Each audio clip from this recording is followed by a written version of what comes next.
മിജി, രാഹുലിന്റെ വയനാട്ടിലെ സ്ഥാനാർത്ഥിത്വത്തിലൂടെ കോൺഗ്രസ് പ്രധാനമായും എന്താണ് ലക്ഷ്യമിടുന്നത്? ഇതൊരു ട്രൈ ജംഗ്ഷൻ ആണ് എന്നാണ് മുതിർന്ന കോൺഗ്രസ് നേതാവ് AK ആന്റണി പറഞ്ഞത്. അതായത് മറ്റ് രണ്ട് സംസ്ഥാനങ്ങളെ കൂടി ഇതിന്റെ സാന്നിധ്യത്തിൽ വലിയ പ്രതീക്ഷ അവർ വയ്ക്കുന്നുണ്ട്. എന്താണ് കോൺഗ്രസ് ഈ സ്ഥാനാർത്ഥിത്തിലൂടെ ലക്ഷ്യമിടുന്നത്? അമേഠി അദ്ദേഹത്തിന് സുരക്ഷിതമായ മണ്ഡലമായിരുന്നില്ല എന്ന് നേരത്തെ പറഞ്ഞിരുന്നു. എന്താണ് കോൺഗ്രസ് ക്യാമ്പ് ലക്ഷ്യം വെക്കുന്നത്? ഇതുവരെ ഉയർന്നിട്ടുള്ള എല്ലാ ആരോപണങ്ങൾക്കും കൃത്യമായ ഒരു മറുപടി നൽകിക്കൊണ്ടാണ് രാഹുൽ ഗാന്ധിയുടെ രണ്ടാമത് മണ്ഡലം, അതായത് വയനാട് തെരഞ്ഞെടുത്തതിലുള്ള ആ ഒരു പ്രഖ്യാപനം കോൺഗ്രസ് നടത്തിയിട്ടുള്ളത്. 3 സംസ്ഥാനങ്ങളുടെ സംഗമ സ്ഥാനമാണ് വയനാട്. അതുകൊണ്ട് തന്നെ കോൺഗ്രസ് അധ്യക്ഷൻ രാഹുൽ ഗാന്ധി അവിടെ നിന്ന് മത്സരിക്കുമ്പോൾ അത് ദക്ഷിണേന്ത്യയിലെ മുഴുവൻ സംസ്ഥാനങ്ങളിലേക്കും അതിൻ്റെ തരംഗമുണ്ടാകും, അതിൻ്റെ ഗുണം ചെയ്യും എന്നുള്ള വിശദീകരണമാണ് കോൺഗ്രസ് നൽകുന്നത്. രണ്ടാമതായി പറയുന്നത് ഇതിന് കാരണക്കാരൻ, അതായത് ജനങ്ങളുടെ ആവശ്യപ്രകാരമാണ് കോൺഗ്രസ് അധ്യക്ഷൻ രാഹുൽ ഗാന്ധി വയനാട് നിന്ന് മത്സരിക്കുന്നത്. അതിന് കാരണക്കാരൻ നരേന്ദ്രമോദിയാണ്. നരേന്ദ്രമോദിയും BJPയും നടത്തി വരുന്ന ധ്രുവീകരണത്തിനെതിരായാണ് രാഹുലിന്റെ പോരാട്ടം. അതുകൊണ്ട് തന്നെയാണ് അവിടെ നിന്ന് മത്സരിക്കുന്നത്. തങ്ങളുടെ സംസ്കാരവും ഭാഷയും ഭക്ഷണശീലങ്ങളും എല്ലാം തന്നെ അപകടത്തിലാണ് എന്നുള്ള ഒരു ഭയത്തിലാണ് ദക്ഷിണേന്ത്യൻ ജനതയുള്ളത്. അതുകൊണ്ട് തന്നെയാണ് മത്സരിക്കണമെന്നുള്ള ശക്തമായ ആവശ്യം കേരളം, തമിഴ്നാട്, കർണാടക എന്നീ സംസ്ഥാനങ്ങളിൽ നിന്ന് ഉയർന്നു വന്നത്.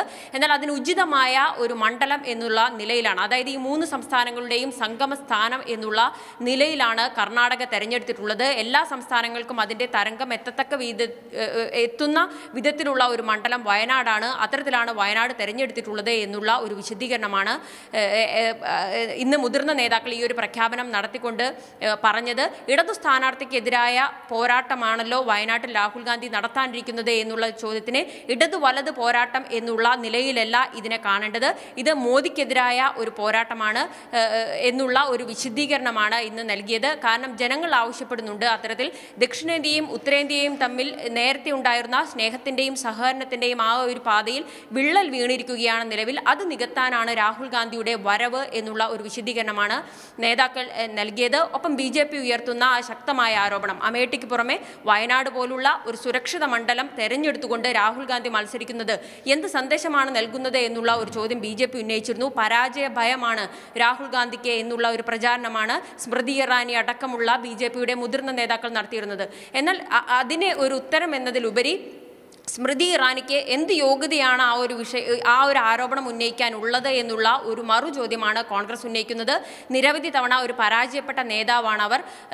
അത്തരത്തിൽ സ്മൃതി ഇറാനി ഉന്നയിക്കുന്ന ആ ഒരു ചോദ്യത്തിന് പ്രസക്തിയില്ല എന്നുള്ള ഒരു മറുപടി മാത്രമാണ് ഇന്ന് നേതാക്കൾ നൽകിയത്. എന്തായാലും രാഹുൽ ഗാന്ധിയുടെ വയനാട്ടേക്കുള്ള വരവ് വലിയ തോതിൽ ഗുണം ചെയ്യും, അത് ഗുണപ്രദമാകും എന്നുള്ള ഒരു പ്രതികരണം തന്നെയാണ് നടത്തിയിട്ടുള്ളത്. പക്ഷേ നേരത്തെ തന്നെ രാഹുൽ ഗാന്ധി വ്യക്തമാക്കിയതാണ്, നേരത്തെ നൽകിയ അഭിമുഖങ്ങളിൽ വ്യക്തമാക്കിയതാണ് തൻ്റെ കർമ്മമണ്ഡലം അമേഠിയാണ്. അമേഠിയുമായി തനിക്ക് ഒരു അടുപ്പമുണ്ട്. അമേഠിയിൽ നിന്നുള്ള, അതായത് ഉത്തർപ്രദേശിൽ നിന്നുള്ള MP ആയി തുടരും എന്നുള്ള ഒരു കാര്യം അദ്ദേഹം വ്യക്തമാക്കിയതാണ്. അതുകൊണ്ട് തന്നെ രാഷ്ട്രീയ നിരീക്ഷകർ അന്നു തന്നെ വിലയിരുത്തിയിരുന്നു രണ്ടാമതൊരു മണ്ഡലത്തിൽ രാഹുൽ ഗാന്ധി മത്സരിക്കുകയാണെങ്കിൽ ആ ഒരു മണ്ഡലം വിട്ടുകൊടുക്കാനുള്ള ഒരു സാധ്യതയാണുള്ളതെന്ന്. ആ ഒരു ചോദ്യവും കൃത്യമായി നിലവിൽ ഉയരുന്നുണ്ട് എന്നുള്ളതാണ് പ്രസക്തമായ കാര്യം. മറ്റൊന്നുണ്ടായിരുന്നത്, നേരത്തെ ആലോചനയിലുണ്ടായിരുന്നത് രാഹുൽ ഗാന്ധി വയനാട് മത്സരിക്കുകയാണെങ്കിൽ ഇത്തരത്തിൽ ഉയർന്ന എല്ലാ ആരോപണങ്ങളെയും മറികടക്കാനായി പ്രിയങ്ക ഗാന്ധിയെ വാരണാസിയിൽ നിർത്തും എന്നുള്ളതായിരുന്നു. നിലവിൽ അത് സംബന്ധിച്ചിട്ടുള്ള ഒരു പ്രഖ്യാപനമൊന്നും ഉണ്ടായിട്ടില്ല. ആലോചനകൾ നടക്കുന്നുണ്ട് എന്നാണ് നമുക്ക് മനസ്സിലാക്കാൻ സാധിക്കുന്നത്. അതുമായി ബന്ധപ്പെട്ട ചോദ്യങ്ങൾ നേതാക്കളോട് ഉന്നയിച്ചപ്പോൾ അവർ നൽകുന്ന മറുപടി, രാഹുൽ ഗാന്ധി തന്നെ ഇക്കാര്യത്തിൽ ഒരു മറുപടി നൽകിയതാണ്. പ്രിയങ്ക ഗാന്ധി എന്ത് തീരുമാനിക്കുന്നുവോ അതിനനുസരിച്ചിരിക്കും ഇക്കാര്യത്തിൽ ഒരു പ്രഖ്യാപനം എന്നുള്ള ഒരു മറുപടി മാത്രമാണ് നൽകിയിട്ടുള്ളത്.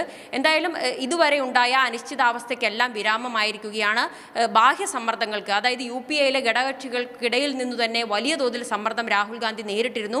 അതെല്ലാം മറികടന്നുകൊണ്ട് ഈ ബാഹ്യ സമ്മർദ്ദങ്ങൾക്കൊപ്പം തന്നെ കോൺഗ്രസിനകത്തെ നേതാക്കളിൽ ചിലർ തന്നെ നേരത്തെ ഉന്നയിച്ചിരുന്ന ഒരു കാര്യം, ബാഹ്യ സമ്മർദ്ദങ്ങളല്ല കോൺഗ്രസിലെ കാര്യങ്ങൾ തീരുമാനിക്കേണ്ടത് ഹൈക്കമാൻഡാണ്. രാഹുൽ ഗാന്ധി തന്നെ ഇക്കാര്യത്തിൽ ഒരു തീരുമാനമെടുത്ത് ഒരു പ്രഖ്യാപനം ഉണ്ടാകണമെന്നുള്ള ഒരു ആവശ്യമാണ് എടുത്തിരുന്നത്. അത്തരത്തിൽ ഉള്ള എല്ലാ സമ്മർദ്ദങ്ങളെയും മറികടന്ന്